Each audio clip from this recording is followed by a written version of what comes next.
আসসালামু আলাইকুম গাইস, আমি কিন্তু আজকে খুব ভয়ে ভয়ে পাটিসাপটা পিঠার রেসিপি নিয়ে চলে এসেছি। পাটিসাপটা কিন্তু মমি কখনোই বানাইতে পারি না, খাইতে পারি খুব ভালো, কিন্তু কখনোই বানাইতে পারি না। আম্মুর থেকে একটু কোনো রকম ফোন দিয়ে ভালো করে রেসিপিটা জেনে নিয়েছি, তারপর চলে এসেছি বানাইতে পাকনামি করে। যদি কোনো ভুল টুল হয় অবশ্যই তারপর একটু ভুল টুলের মাফটাফ করে আমাকে কমেন্ট টমেন্ট করে দিয়ে যাবেন প্লিজ।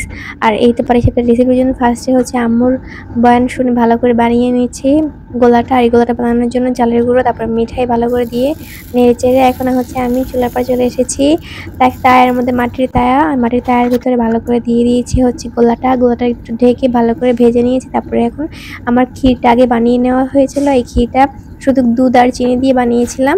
এই তো এখন হচ্ছে আমি ক্ষীরটা দিয়ে দিয়েছি পরিমাণ মতো, যে যেমন খায় তেমন করে দিয়ে নিবে। তারপরে হচ্ছে ভালো করে এখন আমি পাটিসাপটা পিঠাটা উল্টিয়ে নিব।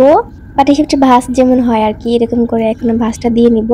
এখন পাটিসাপটা তারপর ভালোই হয়েছে মোটামুটি, আমি এতটুকু পারতাম না, যেটুকু পারছি আলহামদুলিল্লাহ শুকরিয়া আদায় করতেছি, তাও মনটা খুব খুশি খুশি লাগতেছে। এই তো আমি এখন একটা বানিয়ে নিয়েছি, এখন আরেকটা বানানোর জন্য হচ্ছে আমি আবার গোলাটা দিয়ে দিলাম গরম প্যানের ভিতরে। তারপরে গোলাটা যখন একটু হালকা ভাজা ভাজা হয়ে যাবে তারপর দিয়ে দিব হচ্ছে আমি আবার ক্ষীরটা দিয়ে আবার পাটিসাপটা ভাজ দিয়ে দিব। এই তো তারপর হয়ে গেল আমার পারফেক্ট একটা পাটিসাপটা। আর পাটিসাপটাটা কার কার ভালো লাগলো, লোভনীয় হয়েছে কিনা জানাবেন।